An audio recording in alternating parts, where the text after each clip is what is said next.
You're calling the fire department on him, lady? That man trained half our crew. That was the first thing I heard when I stepped onto the porch, drawn by the flashing red lights and the scent of smoked ribs still drifting through the backyard air. A fire truck sat idling at the curb, its lights bouncing off the manicured hedges of our suburban neighborhood. A woman in a pastel tracksuit was gesturing wildly toward my dad's smoker, holding her phone like it was a weapon. She had no idea the man she just tried to report for reckless fire activity was none other than retired Fire Marshal Harold Simmons, the guy who literally wrote the regional manual on grill safety. And if you thought that was the peak of her embarrassment, oh no, that was just the beginning. It was a typical sunny Sunday morning. I'd stopped by Dad's place for lunch just to catch up and see what he had cooking. He was already in full barbecue mode before I even knocked. His love for grilling bordered on legendary, and since retiring from the fire department, he'd taken it on like a second career. The backyard smelled like slow-cooked heaven. Smoke curled lazily from a smoker.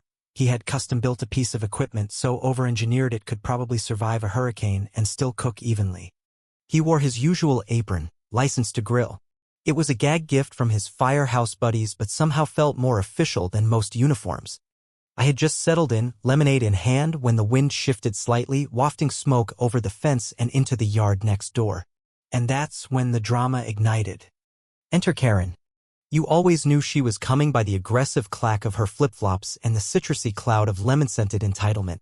She marched through the side gate uninvited, wielding a tablet and wearing sunglasses the size of windshields. You're violating HOA codes. Section 12A and 15C, smoke emissions, flame height, and unauthorized use of open flame elements, she barked as if she were auditioning for a courtroom drama. Dad looked up from basting the ribs. Afternoon to you too, Karen. I didn't know the HOA added new codes on good cooking. I'm serious. This entire setup is a hazard. There are smoke plumes visible from the street. This is a family community, she added, her voice rising. And those ribs are family approved, Dad replied without missing a beat. He calmly explained that the smoker was certified, up to code, and permitted. That didn't stop her. She snapped photos of the grill, the house, the backyard, probably for her next overdramatic post on the community app where she reigned like a suburban dictator. Dad didn't flinch. The man had handled 3-alarm fires and pulled propane tanks from burning kitchens. A woman with an iPad wasn't going to shake him. Karen, not used to being ignored, whipped out her phone and dialed 911. Yes, there's an elderly man operating a dangerous grill setup. I smell gas. There's thick smoke. It might be explosive. As she paced, dramatically spinning tales of public endangerment, Dad calmly closed the smoker lid.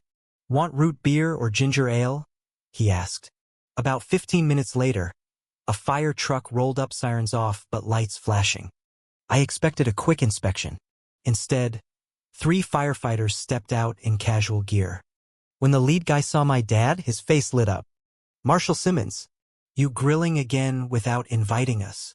Dad laughed. Ribs? Hickory wood. 20 minutes. Karen, now bright red, sputtered. Wait, you know him. He trained half our department, the younger firefighter said. But I said gas tanks and smoke. Ma'am, the lead said, still chuckling, this is the safest backyard smoker in the state. We learned not to burn neighborhoods down because of him. Karen's jaw moved like she was buffering. One firefighter leaned in and said, Next time, please don't misuse emergency services. That's a serious offense. She exploded. Misuse. This is a safety hazard. There were flames and it smelled delicious. Another firefighter interrupted, already munching a rib. Ma'am, you're welcome to file an HOA complaint. But from our standpoint, this is textbook safe grilling. Karen stomped back home in a huff. The firefighters stuck around to eat, catching up with Dad.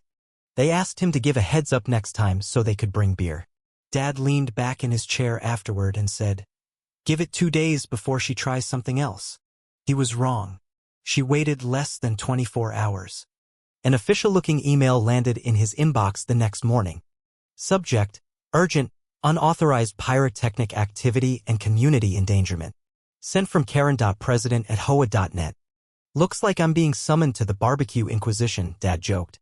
We showed up to the emergency HOA meeting the next day. The community clubhouse had been turned into a courtroom. A long table, nameplates, microphones. Karen sat at the center, flanked by two confused board members and Frank, the overzealous rule guy. The room was filled with neighbors, some eating popcorn. Someone literally whispered, "This is better than Netflix." Karen tapped her mic. "This meeting addresses Article 7, Clause 13, flame-producing appliances during peak fire risk conditions." Dad smiled. "Just to clarify, this is about my smoker?" She launched into a lecture on property values, uniformity, air quality, and pulled out a color-coded chart. When she finally paused to breathe, Dad stood. He laid out county fire permits, inspection logs, a statement from the fire chief, and the city ordinance explicitly exempting enclosed smokers. "Just in case we're pretending Google doesn't exist," he added. People chuckled. Karen turned red. Frank started to speak, but Dad cut in. "Frank, remember me?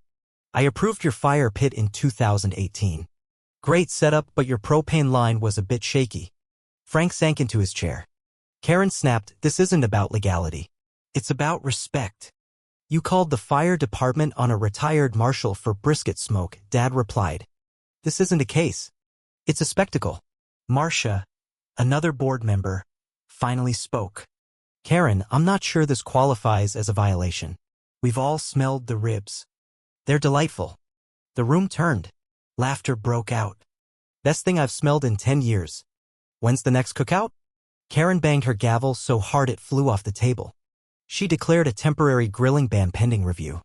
The neighborhood rebelled. Within hours, grills, smokers, hibachi's everything lit up. One mom rolled out a garage smoker. "Let them find me. My brisket's worth it." Even the silent neighbor across from Karen's set up a fire pit for s'mores. Karen stormed out 3 times, snapping photos. Someone handed her a hot dog. She called the police again. They stayed in their car. "Ma'am, unless it's a real emergency, stop misusing emergency services." That night, Dad said, "She's going to make a mistake. And next time, it's not just embarrassment." He was right. The following weekend, while prepping for a neighborhood barbecue, the motion sensor near the side gate tripped. A hooded figure crouched by the smoker. Female. Gloves. Holding a lighter. "Is that Karen?" Dad calmly stepped outside. "I followed, phone recording." She froze. "I was checking for a gas leak," she blurted. "At midnight." "With a lighter?" She stammered. "Karen," Dad said quietly, "you trespassed. You tampered with my equipment. You're lucky we built that smoker right. Otherwise, we'd have a fire." He called the police. She tried to leave. "Unless you want fleeing added to the report," he warned. The officer arrived, watched the footage, and said, "Ma'am, this qualifies as criminal trespass and tampering." Karen paled. "Would you like to press charges?" he asked Dad. "Yes," Dad replied. "I'm done being patient." The next morning, everyone knew. Someone made cupcakes shaped like fire hydrants. A fake wanted poster read, "Grill tampering Karen. On the loose." Karen was suspended from the HOA. Dad got a call from the fire department thanking him for his calm. They offered him a spot on the advisory board. The video went viral. Comments poured in.